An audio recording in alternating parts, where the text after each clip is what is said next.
A very good afternoon to Honorable Vice Chancellor, sir, Honorable Director, sir, of CMS, faculty friends, and student friends, and also a very good afternoon to the commencement speaker. I request Honorable Vice Chancellor, sir, to grace the dais. Sir, please.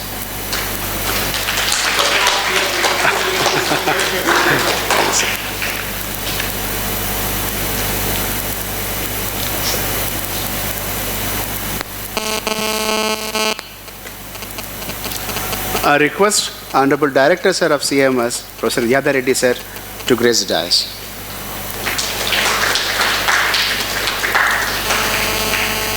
I request Professor Pinakinandan Patnaik, Head CMS, to introduce the commencement speaker to the House and also to invite him, please.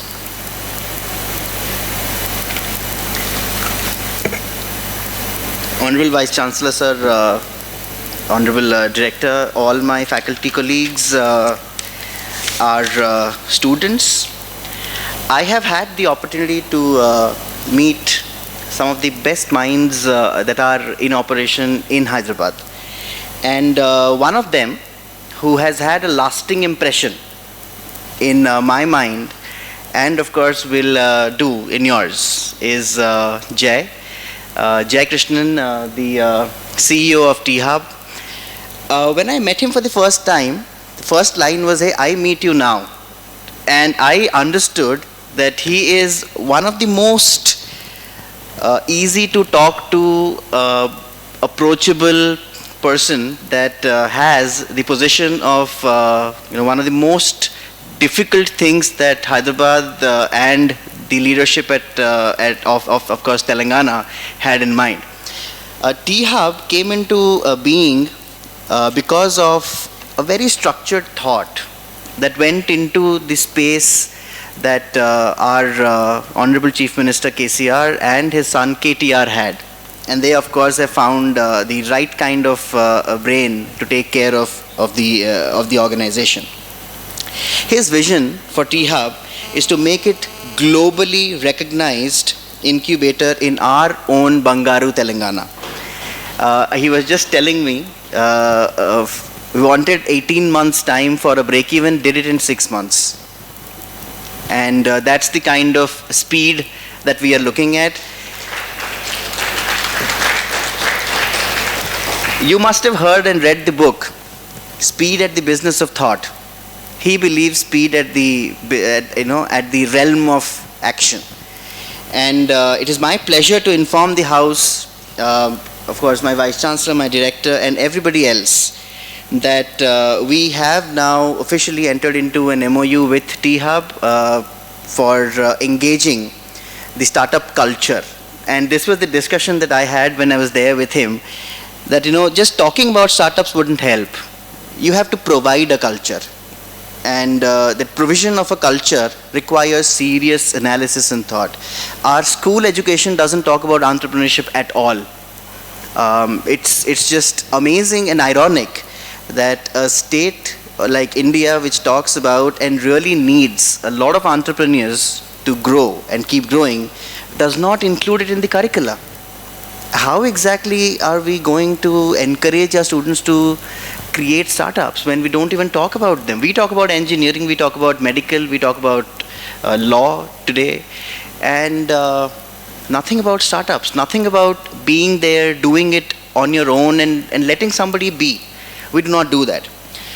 It is absolutely a pleasure of mine to introduce Jai to you today. I have his full LinkedIn profile, which I'm sure all of you have by now read through and downloaded. So I will not take a lot of your time and stand in between you and one of the most prolific person that I have come across. So I invite Jai to take his seat and take us further into this drive of entrepreneurship. Thank you.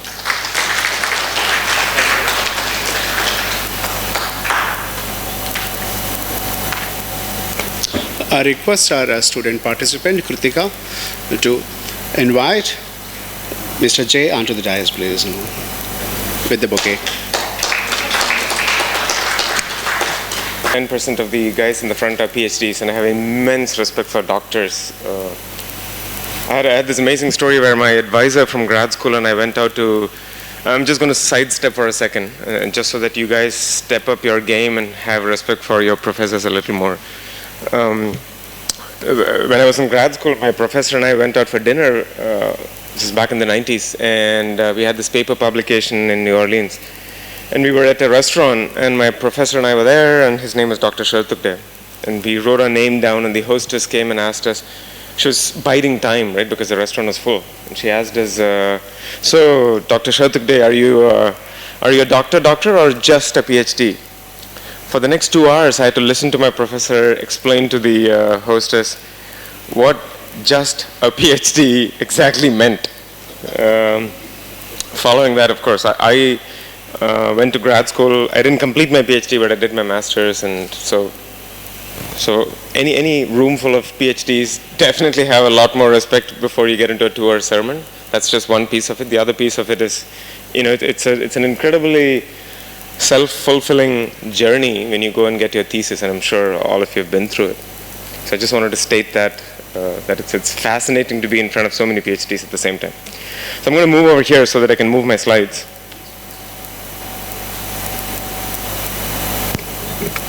Great. Hopefully you guys can hear me. I usually love to stand, but I'll have to sit this time. Can you guys hear me? Okay, great. So firstly, thanks for being here on a Saturday morning. I'm sure you had better things to do than listen to someone like me. With the first slide, I want, and you guys are all management students, so I want you to take away 2 things from the very first slide.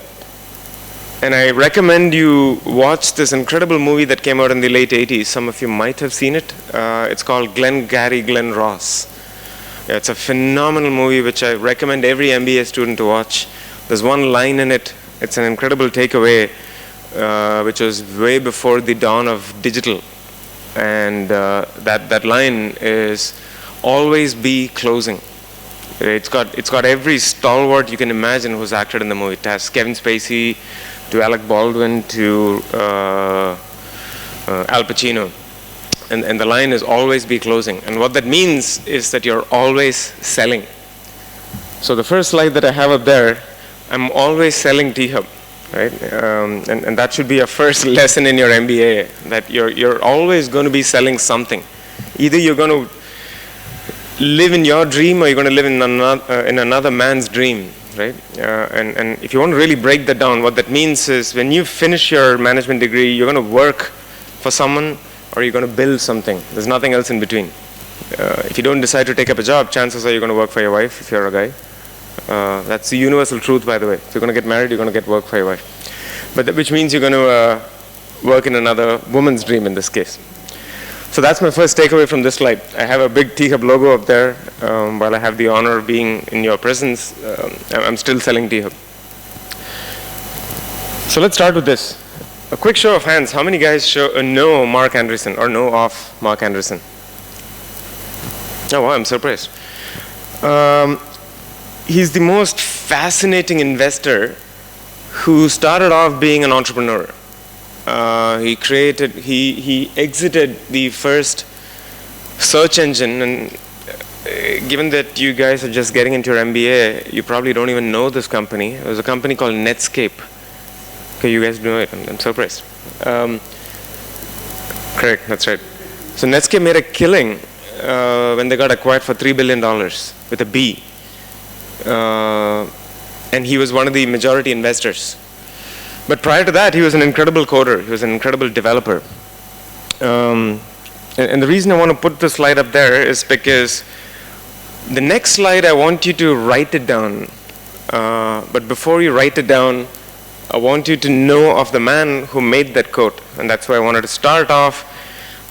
I have only 10 slides, right? I'm going to keep it short, simple. I'll try really hard not to bore you guys on a Saturday morning. And I want to start and end with 2 marks. And I love both the marks.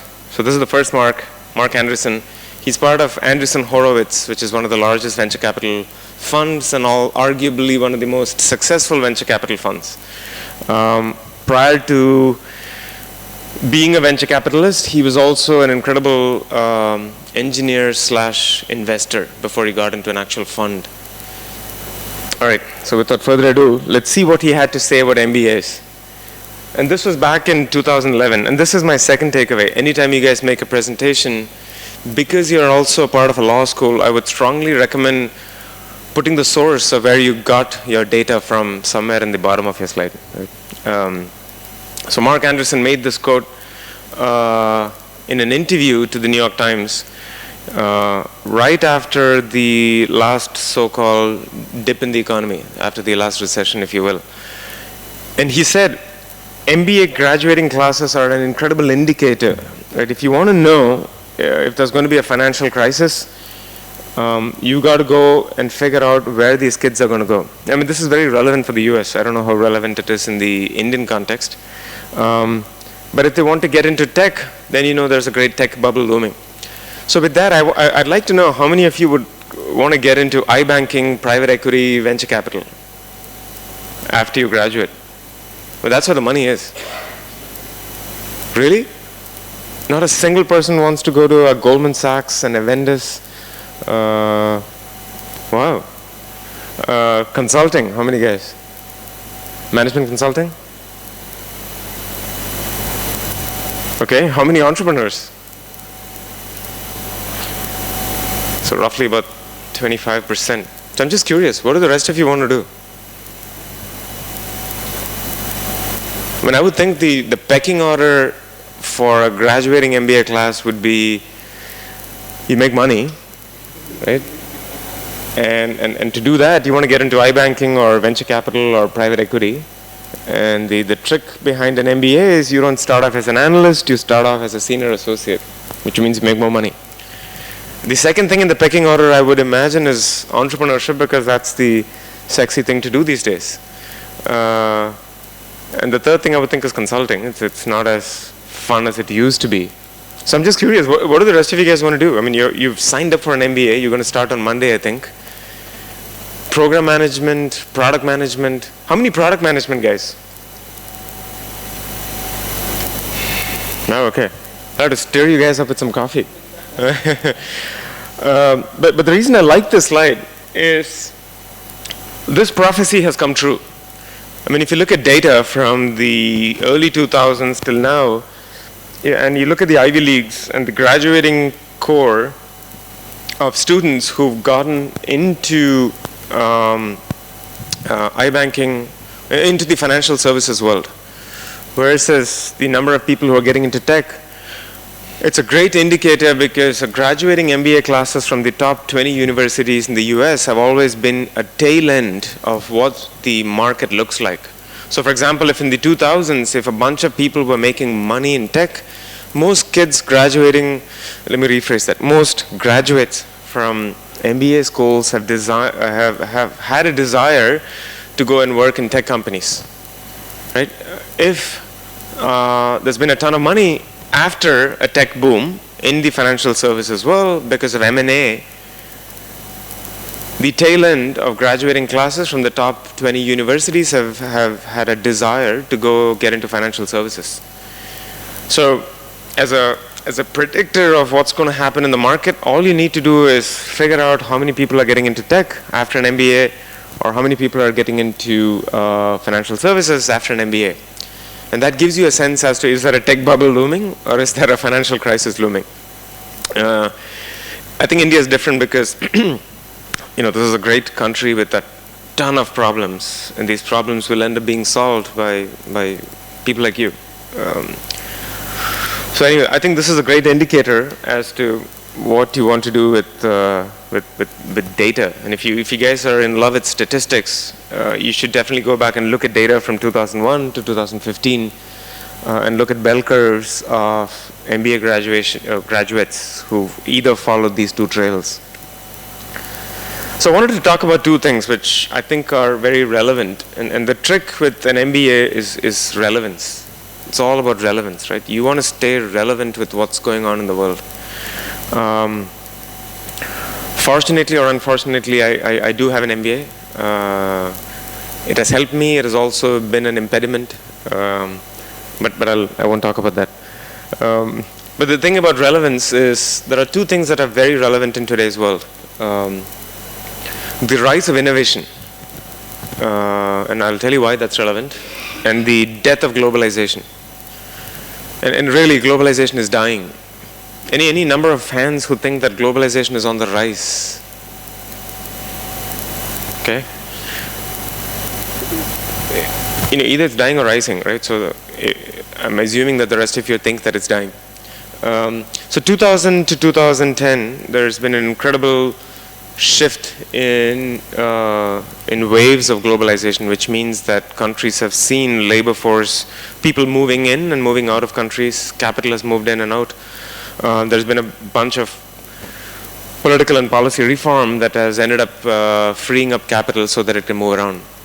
2010 to 2015 has seen the supposed death of globalization, which means that people are not moving around as freely, capital is not moving around freely, countries are tightening up their labor laws, and it's very evident, right? And tied to that, you have a financial crisis and a migration crisis looming in Europe. So globalization is dying. What that means for an MBA graduate, I think, is going to be very profound. If you guys are going to look at large MNCs trying to hire incredibly talented people with management degrees who have an engineering background or who have a pedigree in the form of running P&L eventually, this is going to affect you. The other thing that's going to affect you is innovation. And that's again relevant because we are already living in times, and Pinaki and I had this amazing geek out conversation about how engineers are going to take away jobs of lawyers, they're going to take away jobs of management graduates, they're going to take away jobs of biologists. It's happening, right? I don't know if you guys read about this story of this kid who's 19 years old. He's developed this AI, artificial intelligence based algorithm that recently defended 500,000 parking tickets, 60K, 160K parking tickets in England, and he won 4 million of them. This is a true AI-based algorithm that can study precedents over the last, I don't know, so many years. And this kid developed this algorithm that actually fought cases against 160,000 parking citations and won. This just made, I don't know, 300 lawyers redundant. And you could argue this for lots and lots of jobs. So watch out for the rise of innovation. Right, so I wanted to focus on these two things for today's talk. I mean, these two pictures again are very relevant. That was posted in the New York Times, and that talks about the implication of the death of globalization. That's a wall that came up between Israel and Palestine, and Israel is a hotbed for innovation. But it gives you an indication of, this is in a place called Herzliya Pitauk, which gave birth to drip irrigation in 1952. But that wall indicates a death of globalization, right? You don't have movement of people as you should have in an ideal scenario. The picture on the left was taken by me, and hence there is no source at the bottom. But it talks about innovation. It talks about the fact that this goat decided not to go and graze in a green field pasture that I'm sure is easy to access, but decided to use a scooter to climb up and go after the leaves, which otherwise is hard to do. So it's an incredibly out-of-the-box approach for a goat to climb up on a scooter that was just parked conveniently under this tree. But the reason I have that picture there is Neil deGrasse Tyson is another incredible guy who is an astrophysicist, a cosmologist, and he recently was a commentator in a fascinating documentary called Cosmos. And he made this note that the symptoms of an absence of innovation is the fact that you're going to lose your job. And it's very, very true. In the next couple of slides, I'll give you some data points relevant to that.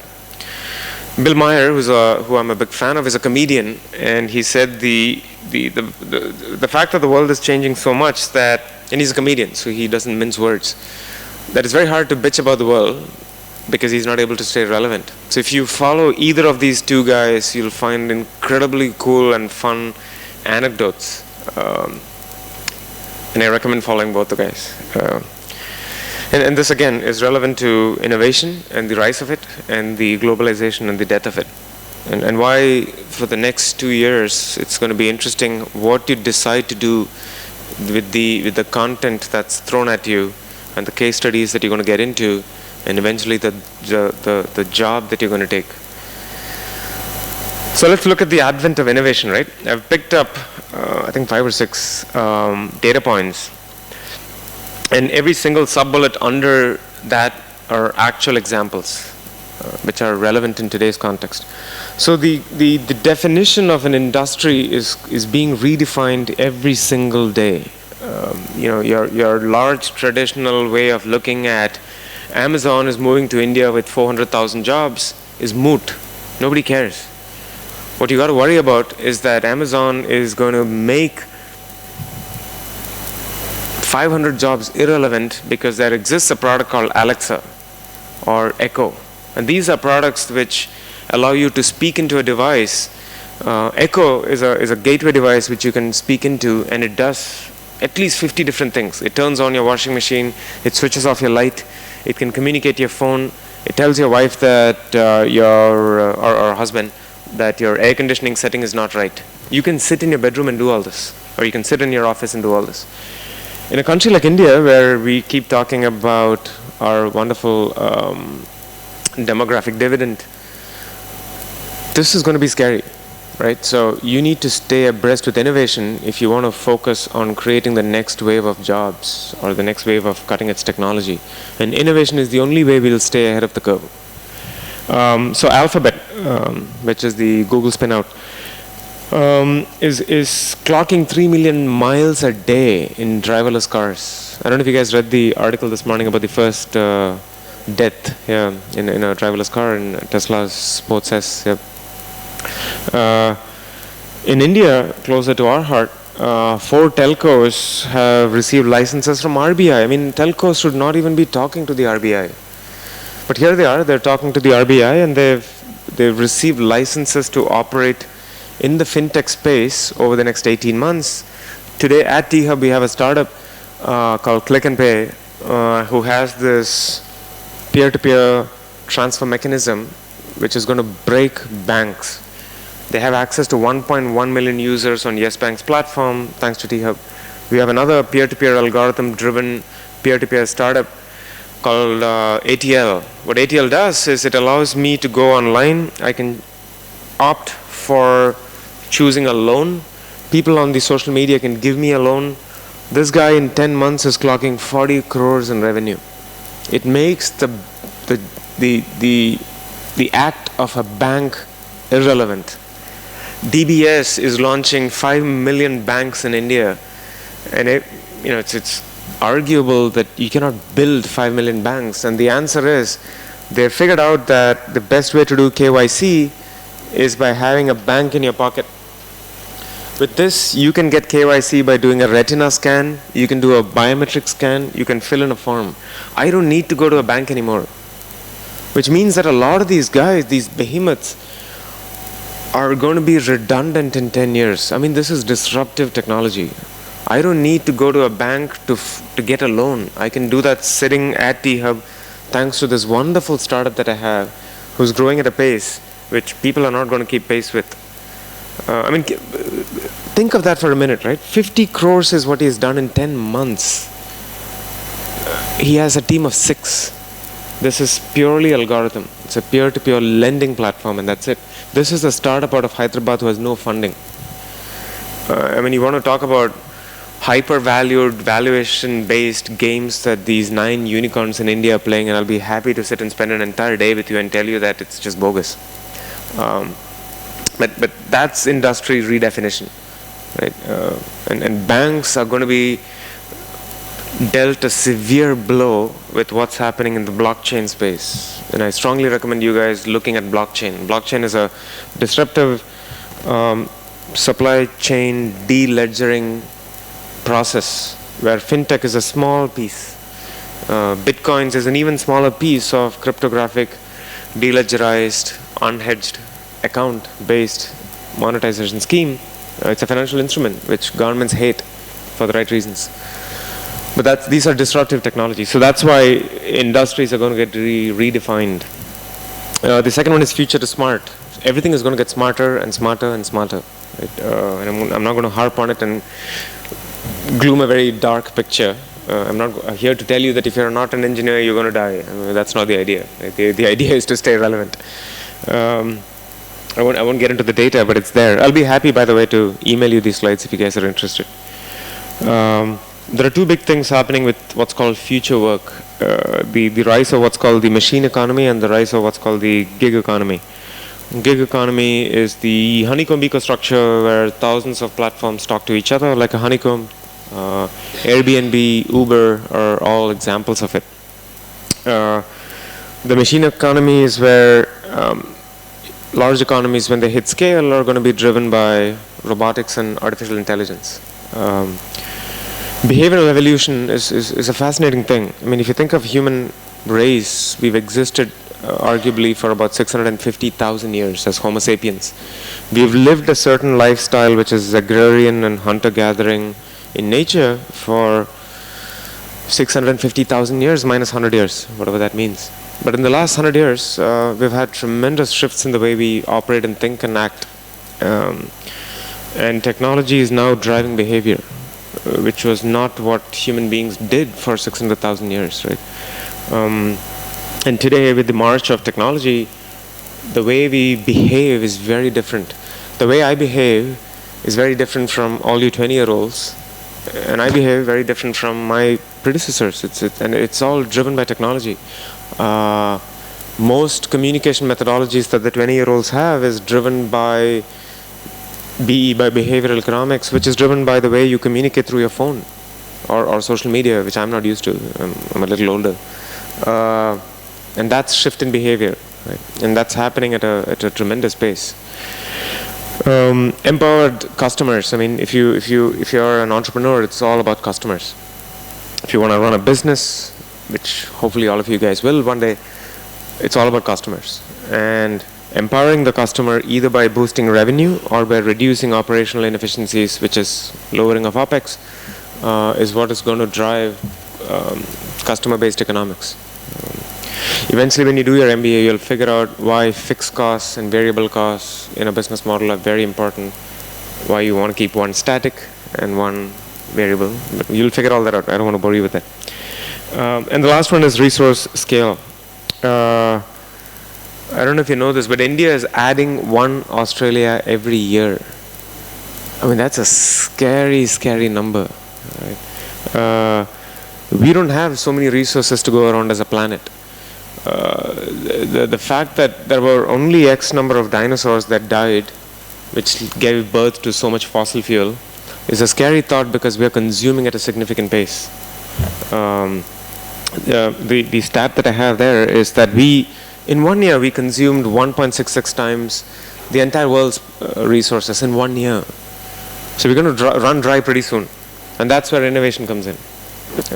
And innovation, keep in mind that innovation is not about technology. It's also about business models, right? That's where you guys come in. How many of you are engineers or techies or... That's good. That's a great mix. I would have assumed many more hands. It's fascinating. I'll quickly get to globalization and the end of it.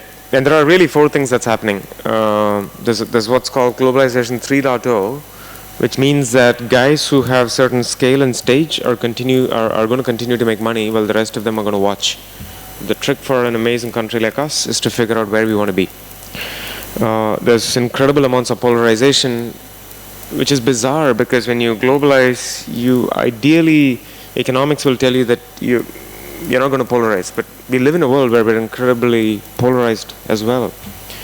Islandization is where, and Brexit is a fascinating example of islandization. You know, the last thing you want to do as a politician is to give a mandate in the form of a referendum to take a call and say, do we want to leave? You know, the great thing about a leader is that a lot of times you got to take a call, and a democratic process is not the best way to do it. If democracy was the best way to take calls, women would still not have voting rights, right? There was a referendum in the early 1900s where, in the US, or late 18, I think it was 1880, when there was a referendum that said women should not vote. But guess what? The leader stood up and said, you know what, I'm not going to listen to you. I think Brexit was a great example of that. A lot of times a leader should not listen to the people. But that's again another discussion which I'll have over drinks, but I don't want to do it now.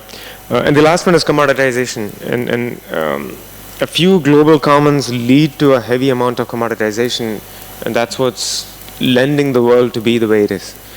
And these are again 4 subtopics that you can research, and I strongly recommend you do research and come up with your own thought processes. These are the ones that I put together. So given that I've painted these 2 gloomy subset of a picture, where is this conversation going? Before you get bored, I'm going to head to the close of my slides. If you look at creativity or innovation vis-a-vis management skills, which you'll all have at the end of these 2 years, you have a choice to be in any of these 4 quadrants. And none of them are good or bad. These are just choices. The stuff that's up there in red is because, so I've done all 4. I've had 10 years of corporate experience. I was part of the Cisco strategy team. I started off my career as an entrepreneur. I spun out my first startup in grad school. It got acquired. I spent some time working as a technologist. I was a semiconductor research engineer to begin with. I was a manager managing teams and resources. And I eventually ended up becoming an entrepreneur all over again. And now I've been given this wonderful job to do. You will have a good dilemma, to take a career path to be in any of these 4 pieces. And it's a luxury, because this country didn't offer this luxury even 20 years ago. And today you have an amazing journey in front of you. And what you do at the end of your MBA will dictate where you will be 10 years from now. And of course, you can take pivots in those 10 years, and you can still end up being where you want to be, where you see yourself 10 years from now. But chances are it's difficult, right? Not everybody's born to be an entrepreneur. 90% of entrepreneurs have failed in the 60s, 70s, 80s, 90s, and that's going to continue. And those 2 comments of the death of globalization and the rise of innovation, I wanted you to, your takeaway should be, where is it that you want to be? And this was created back in 1997, and I think it still holds good. Which leads me to my next slide, which I hold very dear to my heart. There's a big difference between a leader and a manager. A big difference, right? And if you take that to the next level, and there's a bigger difference between a manager and an entrepreneur. But let's focus on the leader versus the manager. The fundamental difference between a leader is that the leader is like Jesus. He tells you that he's going to walk on water. He may not be able to pull it off, but what he will pull off is that he'll have a few million followers because they believe in that vision. The job of the, I'm sorry, I've flipped the picture around. The entrepreneur should be on the right. The job of the entrepreneur is that he comes out with incredibly visionary ideas which are radical. They're absolutely radical. He's very hands-on. He likes to get his sleeves rolled up. He's all about open innovation. But unfortunately, everybody cannot be a leader, which means you need to have a bunch of managers who come and tell the rest of the flock that I'm going to hedge. I'm going to tell you that if you try to walk on water with this guy, you're all going to drown. So I'm going to hedge. The role of a manager is to come and tell you I have P&L responsibility, which means that I'm not going to allow all my resources to do everything that the leader at the top is asking me to do. He's going to have an annual reporting scheme and an MIS scheme where he maintains governance, honesty, ethics, and these are all very key for all you MBA graduates. So please do pay attention, because unfortunately in India we tend to get carried away and we may not necessarily do a good job of maintaining even keel when it comes to governance, ethics, corporate morality, etc. And it's the next breed of MBA graduates who need to step up to the game and deliver all that. And that's where the 20-year-olds, I think, will do a fascinating job. Keep in mind that I'm assuming that all of you are in your 20s, right? So feel free to correct me if you're not. The manager is extremely composed and is a professional at all times. A leader is not. A leader is a guy who will make every single politically incorrect statement that you can think of. But that's the idea. And to summarize, the entrepreneur or the leader is someone who operates, assumes the end goal of a business venture is capitalization and takes large risks, whereas the manager handles, controls, directs resources. At any given time in your career, you're going to be one of these two. You're going to be a leader, not necessarily an entrepreneur, but you're going to be a leader. Or you're going to ending up being a manager. Nothing wrong with either, right? It's just a calling, and you're either geared to be one or the other. Not everybody is cut out to be a leader, and rightfully so. You cannot have 100 leaders in an organization of 101. Right? And now I want to further nail down, and for the guys who raised your hands who want to be an entrepreneur, I have this slide which talks about the entrepreneur. What is it that makes an entrepreneur an entrepreneur? There's this lady called Dorothy Sharpland who's a kindergarten teacher, and she came up with this Venn diagram. And in the context of what you guys are going to do in your life, I want you to pay attention to 4 circles. There are things that you do well, there are things that you love, and the intersection of that is passion. Then there is, what does the world need, right? Keep in mind that these 3 things will not, for a large degree, will not intersect. The intersect of what the world needs and what you love is vocation. There's a difference between a job and a vocation, and hopefully by now you know what that is. And the last one is, what will the world pay for? And the intersect of those 2 are charity and career. If you're going to, and this is very, very deep, right? The intersect of what the world needs and what the world will pay for is charity, which is different from the intersect of what the world will pay for and what you do well. And that's your career. Today in your life cycle, you have a choice that you can take where you can be at the intersect of all these things. From a human parametric quotient, you have fulfillment, contentment, comfort, and satisfaction. And I won't waste a lot of time trying to tell you what each of those things mean. But it ends up, based on incredible surveys, that the intersects of each of these circles gives you a psychological comfort, and each of them varies. Bang in the middle of all this, which is a very, very, very small sample space, is what's called bliss. To me, that's entrepreneurship. It's an incredibly, incredibly, incredibly, incredibly difficult journey, but yet it's the most blissful journey. I've fortunately had the opportunity of starting 3 startups. One was a horrendous disaster. One was a great success. One was somewhere in between. And the blissful journey of entrepreneurship is exactly that. So for those of you who want to get down to the path of entrepreneurship, and again, there is no right or wrong, I think that the blissful journey is exactly that. It's blissful. While all the other 4 intersects give you a pathway to figuring out where you want to take your career. And amazingly, you actually have that call in your hands. You can take the decision today and focus on what it is that's going to be exciting for the next 2 years, so that you can soak up as much as what is given to you and end up doing what your final call is. The other thing I want to state in that context is that a lot of students complain about the fact, and yours truly included, about, oh, my faculty, they suck, my content sucks, it's not relevant. But guess what? It is up to you to decide what you want to do with what is given to you. You can only take the horse to water. The rest of it is up to you. You got to drink that water. Right? You could be a Harvard dropout and have the greatest exit or the greatest company that you can build. You don't need to go to school to be the greatest success. The fact that you guys are doing an MBA itself puts you, I don't know, in the top 5 percentile of this country. And when you graduate, I for one would tell you that you don't have the right to complain about the faculty or the content, because it's up to you to do what you want with what has been given to you. And I think these 4 circles are extremely relevant in that context. This is my last slide. this is my personal take with regards to the India scene.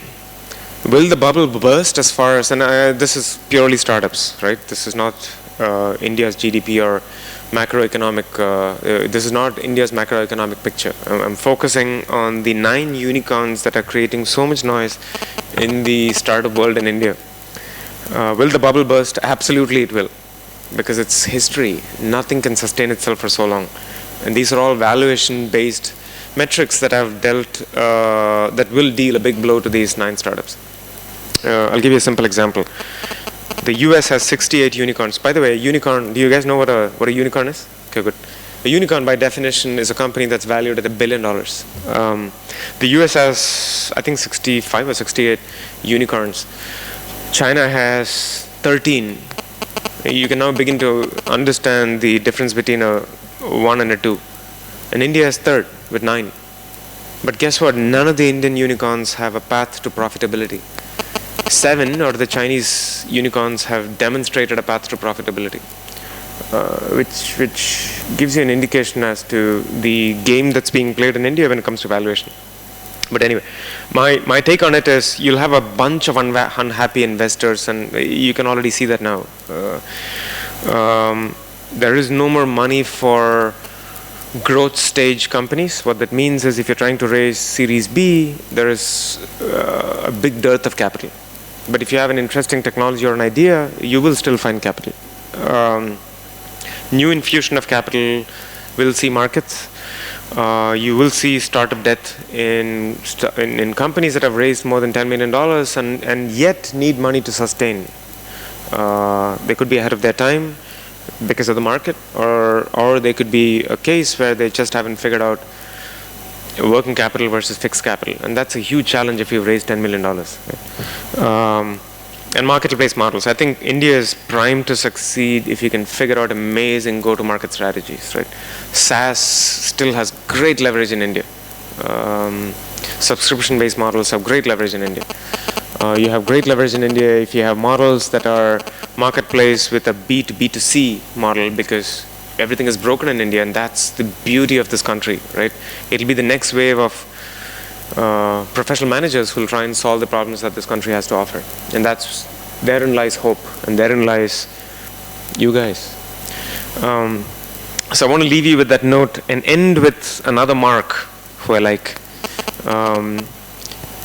And this is very relevant because there's another saying, I don't know who said it, but it says youth is wasted on the young. I never understood what that meant.